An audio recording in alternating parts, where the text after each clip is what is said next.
함께 나눌 하나님 말씀은 창세기 2장 18절 말씀. 여호와 하나님이 가라사대 사람의 독처하는 것이 좋지 못하니 내가 그를 위하여 돕는 배필을 지으리라 하시니라. 아멘. 요즘 젊은이들 사이에 유행하는 신조어가 있는데 혼밥이라는 말입니다. 혼자 먹는 밥을 혼밥이라 그래요. 그래서 혼자 식사하는 식당들이 많이 생깁니다. 혼밥 식당이죠. 그래서 가보면 1인용 테이블들이 많습니다. 심지어는 칸막이 해놓고 식사하는 데도 있으면서 도서관인지 식당인지 모르겠어요. 왜 그러냐면은 점점 혼자 사는 사람들이 많아지기 때문에 그렇습니다. 그래서 요즘 젊은이들이 결혼 정년기가 됐는데도 결혼하지 않고 혼자 밥 먹고 혼자 일하고 혼자 잠자고 혼자 삽니다. 혼밥 시대입니다. 왜 이렇게 결혼에 대해서 사람들이 부정적은 아니겠지만 자꾸 이렇게 미루고 회피하는가? 그게 세상적 결혼관 때문에 그렇습니다.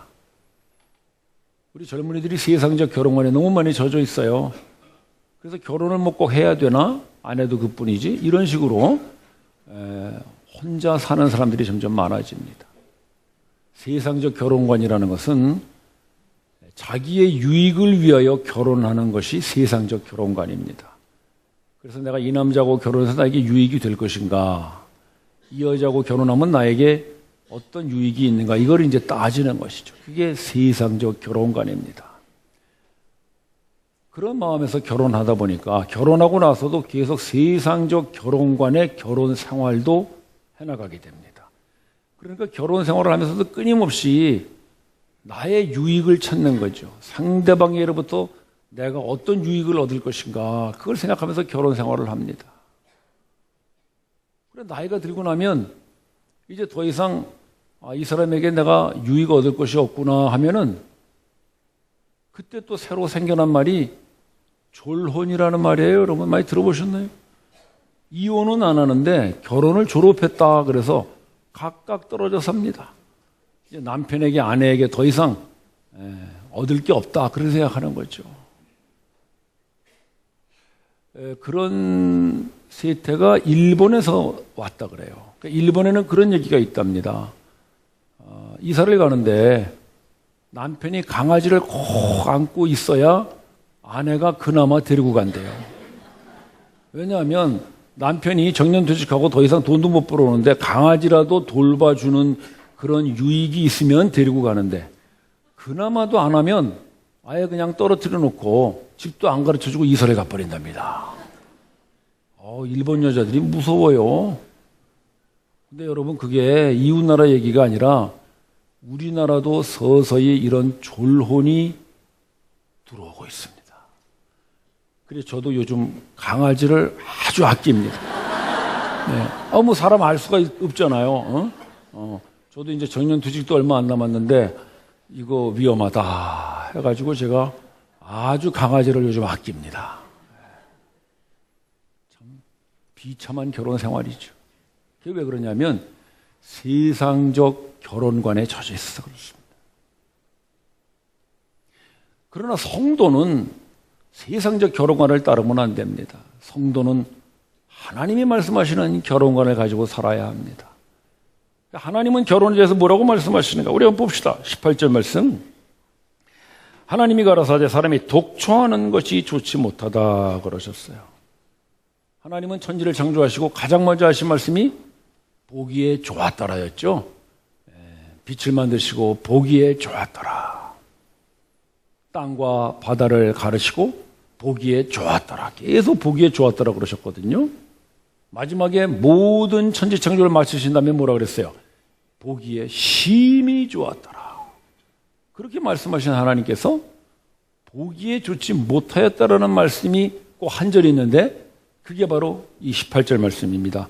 사람이 독초하는 것을 보기에 좋지 못하였더라 그러십니다. 따라서 사람이 혼자 사는 거 그것은 보기에 좋지 못합니다. 결혼 정년기의 남녀들이 자꾸 결혼을 미루거나 결혼 안 하고 혼자 살겠다는 거, 그것은 하나님 보시기에 좋지 못합니다. 혼밥이니 무슨 졸혼이니 이런 것은 하나님 보시기에 좋지 못합니다. 우리 성도는 그런 말들을 쓸 필요도 없고 따라서도 안 됩니다.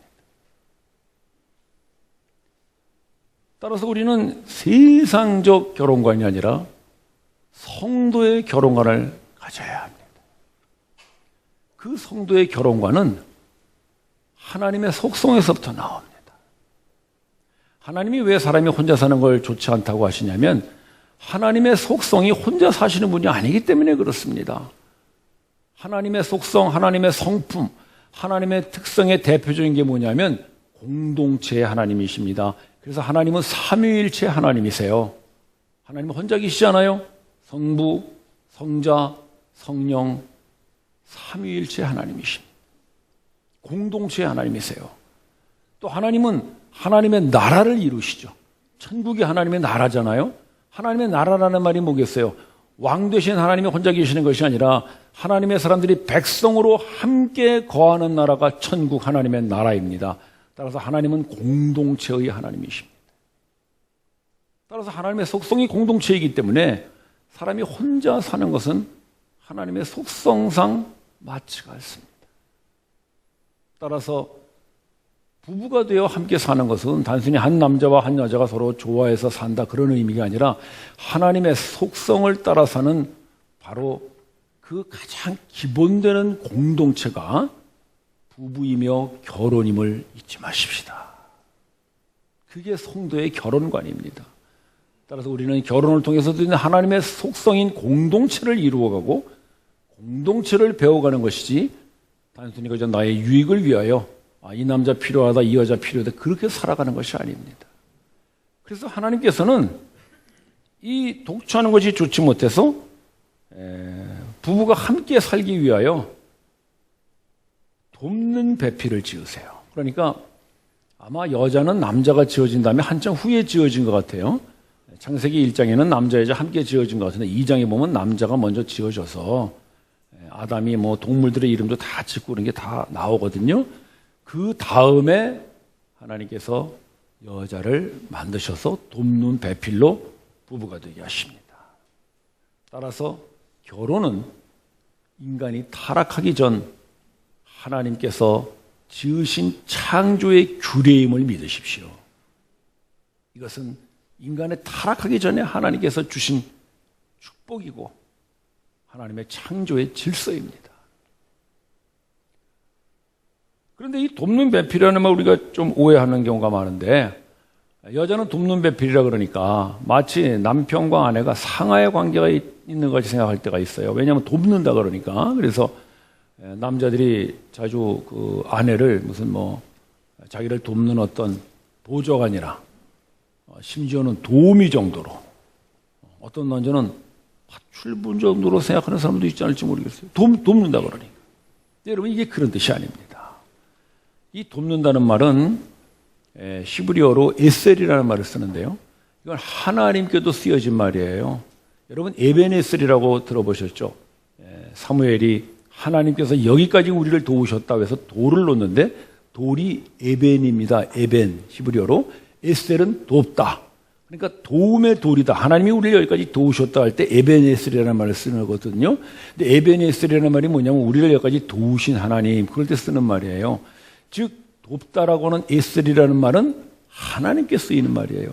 하나님이 우리를 도우시는데 하나님과 우리가 상호의 관계일 수는 없겠죠. 따라서 여자가 남자를 돕는 배필이라는 말은 어떤 상호의 관계가 아니라 남자와 여자가 서로 돕는 관계에 살아가는 것이 부부다. 그걸 의미하는 거예요. 그래서 남자도 여자를 돕고요. 여자도 남자를 돕습니다. 서로 돕는 배필입니다. 그게 결혼입니다. 따라서 세상적 결혼과는 자기의 유익을 위한 결혼이지만 성도의 결혼과는 자기의 유익을 구하지 않고 상대방의 유익을 위하여 그를 돕는 것이 성도의 결혼관인 줄을 믿으십시오. 그래서 세상 사람들은 자기가 좋아하는 배우자와 결혼합니다. 왜? 자기의 유익을 위해서. 좋아한다는 건 자기가 중심되는 거거든요. 그러나 성도의 결혼관은 자기를 좋아하는 사람과 결혼합니다. 왜? 그 사람의 유익을 위하여 결혼하는 것이기 때문에. 그래서 우리 젊은이들 결혼할 때 이걸 잘 생각하세요. 여러분들을 좋아하는 상대를 고르지 마시고, 내가 좀 제대로 얘기했나? 잘못 말한 것 같지? 다시 한번. 여러분이 좋아하는 상대를 고르지 마시고 여러분을 좋아하는 상대를 고르십시오. 이게 성도의 결혼관입니다. 그러니까 오늘이라도 자매님들, 어떤 형제님이 나 자매님 사랑합니다면 결혼하시기 바랍니다. 형제님도 똑같습니다. 내가 좋아하는 여자가 아니라 나를 좋아하는 여자. 성도의 결혼관이에요.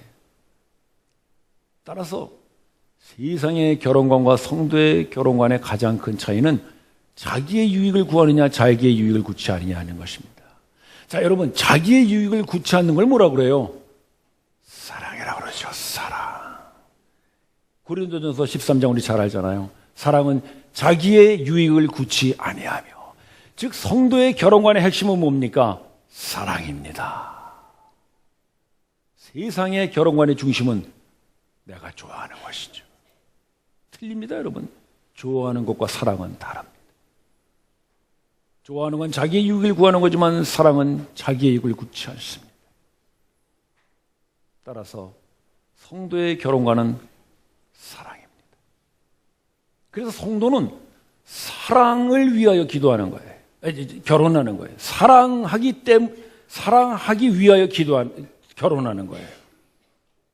그러나 세상의 결혼은요, 사랑하기 때문에 결혼하는 것입니다. 이게 여러분 비슷한 것 같은데 굉장한 차이가 있는 거예요. 사랑하기 때문에 결혼하면요, 드디어는 결혼이 뭡니까? 사랑의 골인이잖아요. 그러니까 우리가 보통 세상 사람들 그렇게 말하죠. 결혼했다 그러면 야, 저 친구들 사랑에 완성했다. 사랑에 성공했다. 사랑에 골인했구나. 그러잖아요. 그럼 골인했으면 어떻게 되는 거예요? 이제 게임 끝난 거지 뭐. 골인했으니까. 그러면 결혼함으로써 사랑이 끝난 거예요. 사랑을 성공했어. 그러니까 그 다음부터의 결혼 생활은 어떻게 됩니까?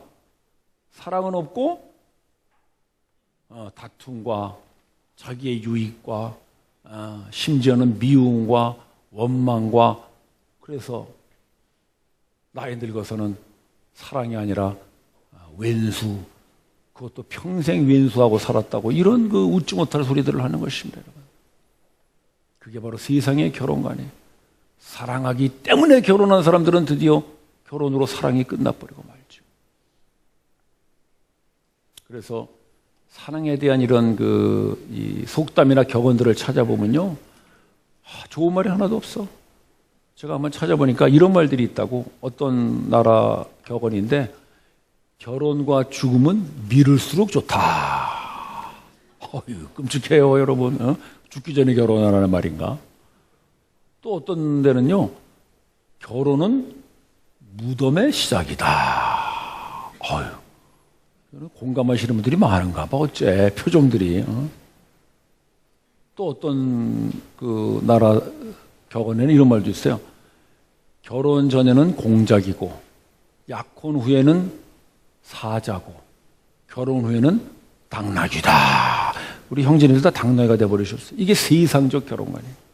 모두 결혼에 대한 부정적인 생각들. 왜 그러냐면요, 성경이 말하는 결혼이 뭔지를 몰라서 그래요. 여러분, 성도의 결혼관은 사랑하기 때문에 하는 것이 아니라 사랑하기 위하여 결혼하는 것임을 잊지 마십시오.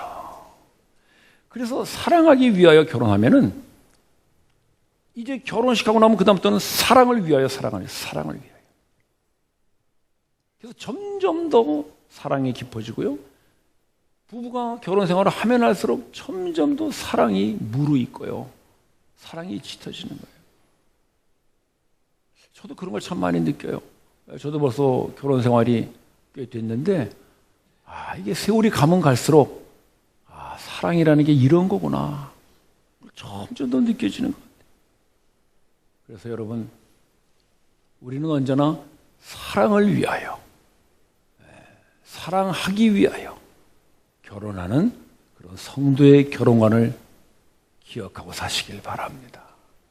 그래서 이렇게 부부가 계속 사랑을 위하여 살아가다 보면은 드디어는 둘이 한 몸이 됩니다. 그때 한 몸이 되는 거예요. 우리 창세기 2장 말씀 한번 보여주시겠어요? 자, 여러분 한번 읽어보시기 바랍니다. 시작.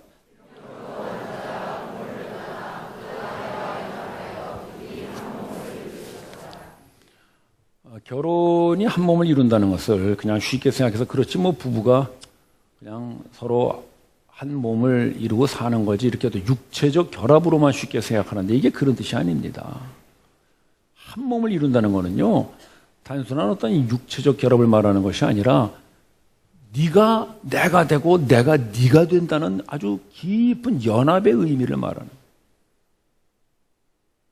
따라서 결혼을 통해서 한 몸이 된다는 건 하루아침에 이루어지지 않습니다. 그냥 뭐 부부가 함께 살지 그걸로 끝나는 것이 아니라 오랜 시간 서로 사랑을 위하여 사는 거예요. 그래서 자기의 유익을 구치 아니하고 또 오래 참고 또 온유하며 모든 것을 믿으며 모든 것을 참으며 모든 것을 바라는 그 고린도전서 13장의 사랑을 이루어가면서 살다 보면 어느 날 드디어 부부가 정말 한 몸이구나라는 것을 깊이 느끼게 됩니다. 그것이 바로 결혼이죠. 그런데 이렇게 서로 다른 남자와 여자가 한 몸을 이루게 되는 이런 모습을 이 땅에 보여주신 대표적인 분이 바로 예수님이십니다. 우리 에베소서 말씀 한번 비교해 봅시다. 에베소서 말씀 나왔나요? 자, 여러분들이 한번 읽어보시기 바랍니다. 시작.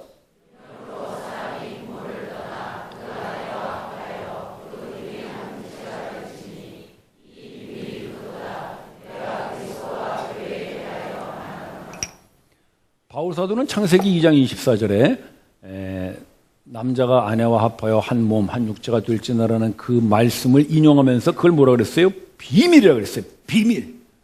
부부가 결혼하여 한 몸 이루는 게 뭐 대단해서 비밀이겠어요? 이게 육체적 결합을 말하는 것이 아니라 그 부부가 연합되어지는 데는 깊은 비밀이 있다는 거예요. 비밀이 뭐예요? 그리스도와 교회에 관한 비밀이 거기에 남아있다는 것입니다. 그리스도와 교회가 뭐예요? 예수님은 우리의 머리고 성도는 그의 몸된 그런 연합의 비밀을 말하는 것이죠. 따라서 머리와 몸이 떨어질 수 없듯이 예수님과 우리는 떨어질 수 없습니다. 몸과 머리가 하나 된 것이 예수님과 연합된 거거든요.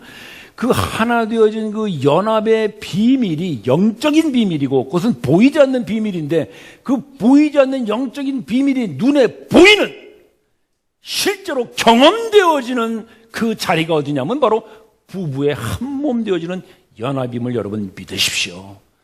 따라서 결혼은 단순히 한 남자와 한 여자의 서로 좋아하는 그런 로맨스가 아니라 그 속에 담겨져 있는 그 예수와 성도가 한 몸 되어지는 그 깊은 영적인 비밀을 실제로 맛보고 실제로 경험하고 손으로 붙잡고 피부로 느끼고 서로 끌어안으며 하나 되어짐을 느끼는 바로 그 연합의 현장이 결혼임을 믿으십시오.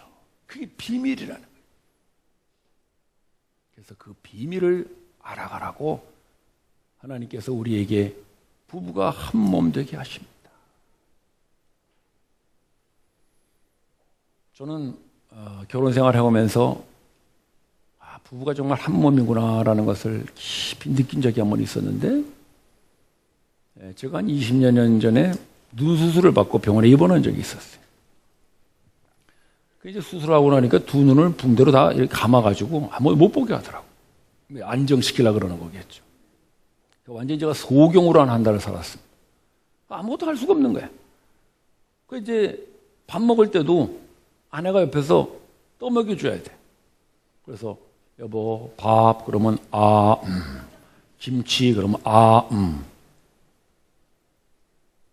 먹긴 내가 먹는데 손은 아내 손이에요. 부부가 하나구나. 아내의 손과 내 입이 하나예요. 그것도 박자가 맞아야 되지. 아내가 밥 그러는데 다물고 있으면 안 되죠. 밥 그러면 착 김치 그러면 착. 그럼 또 얼른 씹어야지 또 그 다음 들어오니까. 한 몸입니다. 잘 때도요. 그 어떻게 치료 방법이 좀 힘들더라고요. 그 눈에다 가스를 넣어가지고 이렇게 사람을 엎드려 놔야 돼. 그러니까 잘 때도 엎드려 자요. 여러분 잘 때 엎드려 자보세요. 얼마나 힘든지 모릅니다. 이마를 베개에다 대고 자야 되니까. 근데 이제 자다 보면 불편하니까 저도 모르게 고개가 돌아가잖아요. 그럼 아내가 어떻게 알고 옆에서 자다가 나를 깨워. 여보, 고개가 돌아갔어요. 얼른 제가 또 이렇게 고개를 돌리거든요. 잠은 내가 자는데 자세는 아내가 바로 잡아줘. 한 몸이지. 그때 이게 참 부부가 한 몸이구나. 그런 느낌이 들더라고요. 화장실 갈 때도 같이 가요. 화장실에는 내가 앉아서 있는데 아내는 밖에서 기다려. 여보, 됐어? 끝났어? 한 몸이야. 의사 만나러 갈 때도 한 몸이야. 내가 혼자 갈 수가 없어요. 휠체어를 타고 가야 돼. 그러니까 아내가 밀고 가고요. 가기는 내가 가는데 밀기는 아내가 밀지. 참 그 찬송이 그대로더라고. 한 걸음 한 걸음 주와 동행하는 그런 찬송이 있죠. 예, 바로 부부가 그렇습니다. 한 걸음 한 걸음 함께 가요. 혼자 갈 수가 없어. 부부가 한 몸이라는 것은요, 기쁘고 즐거울 때를 잘 몰라요. 그러나 고난의 자리에 섰을 때, 고통의 자리에 섰을 때, 그때 부부가 한 몸이라는 것을 깊이 느끼게 됩니다. 벌써 20년이 넘은 기억이지만 저는 가끔씩 그때 일을 생각하면 이 말씀이 너무나 새롭게 느껴집니다. 남자가 부모를 떠나 그 아내와 합하여 한 몸을 이룰지니라. 예수님이 그렇게 우리와 한 몸을 이루십니다. 우리가 죄의 자리에 섰을 때 예수님도 그 죄의 자리에 함께 서십니다. 그게 십자가입니다. 우리가 하나님의 형벌받아 죽어야 마땅한 그 자리에 섰을 때 예수님은 우리만 혼자 두지 않으시고 그분이 죄인의 모습으로 십자가에서 못 박혀 몸찢겨 죽으십니다. 그래서 그 십자가는 우리와 한 몸 되어지는 사랑의 자리입니다. 그래 십자가를 사랑이라 그러는 거예요. 우리가 죽음의 자리에 섰을 때 예수님도 우리와 한 몸 되어 그 자리에 서십니다. 그게 세례이지 않습니까? 그의 죽으심과 연합하여 세례받은 자는 그와 합하여 장사 지낸 줄을 알지 못하느냐. 그래서 우리가 그 죽음의 자리에 있을 때 예수님도 죽음의 자리에서 함께 장사 지내신 거예요. 예수님이 무덤에 묻히세요. 왜? 우리가 무덤에 묻혀버렸기 때문에 우리의 옛사람, 우리의 죄악된 우리의 그 옛사람이 십자가에 못 박혀 죽고 무덤에 묻혀버렸기 때문에 예수님도 그런 우리와 함께 십자가에 못 박히고 우리와 함께 장사 지내셨어요. 아무런 죄가 없으신 하나님의 아들이 성자 예수가 우리와 함께 장사 지내서 무덤에 묻히세요. 여러분, 그게 연합이에요. 그게 예수와 우리가 연합됐다는 거예요. 따라서 그 연합은 사랑입니다. 십자가가 사랑이고 예수의 무덤에 묻히심이 우리를 향한 사랑입니다. 따라서 그 예수님이 부활하심으로 그분과 함께 연합된 저와 여러분들도 부활할 줄로 믿습니다. 그게 우리의 믿음이죠. 따라서 예수님이 우리와 한 몸 되어지는 것이 고난의 자리인 것 같이 부부가 한 몸 되어지는 것, 그것은 고난의 자리입니다. 십자가를 함께 지고요, 죽음을 함께 경험하고 사망의 음침한 골짜기를 함께 넘는 것이 부부이고, 그때 이 사람이 나이고 내가 이 사람이구나 하는 완전한 연합을 경험하게 하십니다. 이게 성도의 결혼관입니다. 그러나 세상적 결혼관에는 그런 게 없어요. 무서운 세상이에요. 남편이 병들고 더 이상 나에게 아무런 유익이 되지 못한다고 하면 미련 없이 떠나는 여자. 그런 여자들 뭐라 그래야 돼? 못된 여자라 그래야지. 그러나 세상은 그런 사람들이 너무나 많으니까 손가락질 하지도 않아요. 그럼 어떻게 살아? 남편 병들고 남편 돈 못 벌어오는데 남은 인생 자기 이제 행복 찾아가야지. 그게 소위 말하는 세상적 결혼관의 드라마입니다. 거기에 무슨 부부의 연합이 있겠고 거기에 무슨 사랑이 있겠습니까? 남편도 똑같죠. 남자들이 복권 맞으면 제일 먼저 갈아치우는 게 마누라라지 않습니까? 자매님들 혹시 남편 복권 샀으면 남 모르게 찢어버리세요.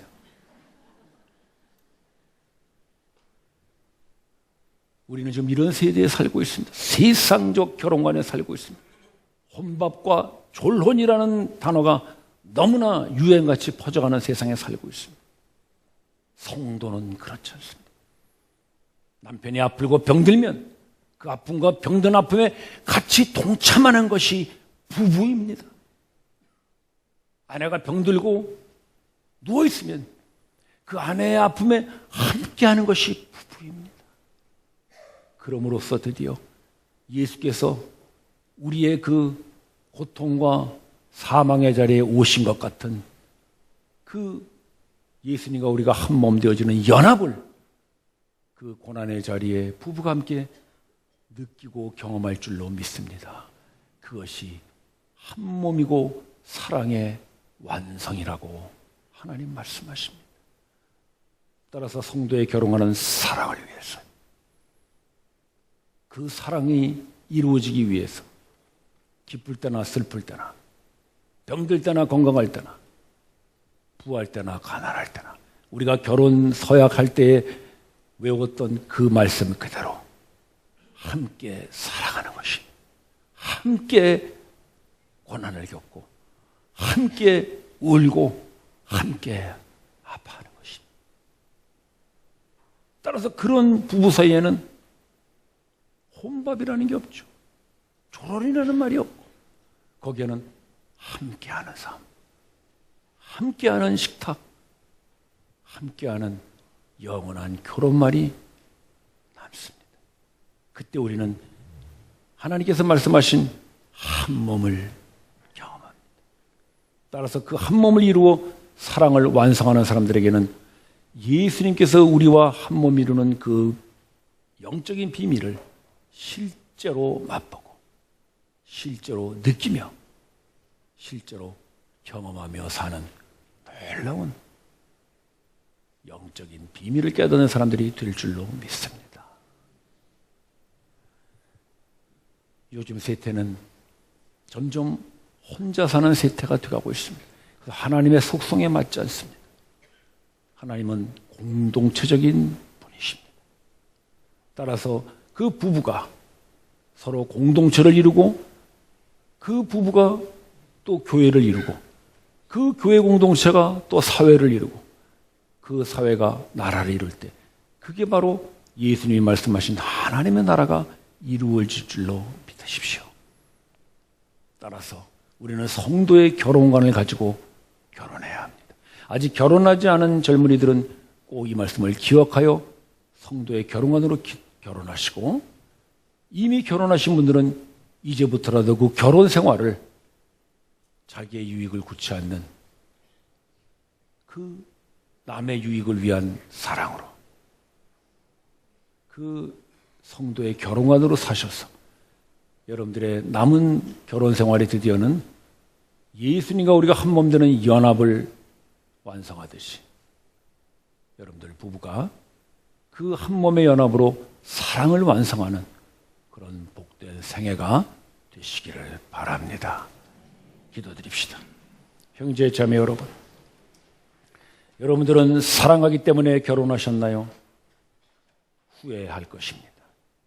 사랑하기 위하여 결혼하십시오. 내가 이 여자를, 이 남자를 사랑하기 위하여 내 평생 살아간다는 마음으로 살아가십시오.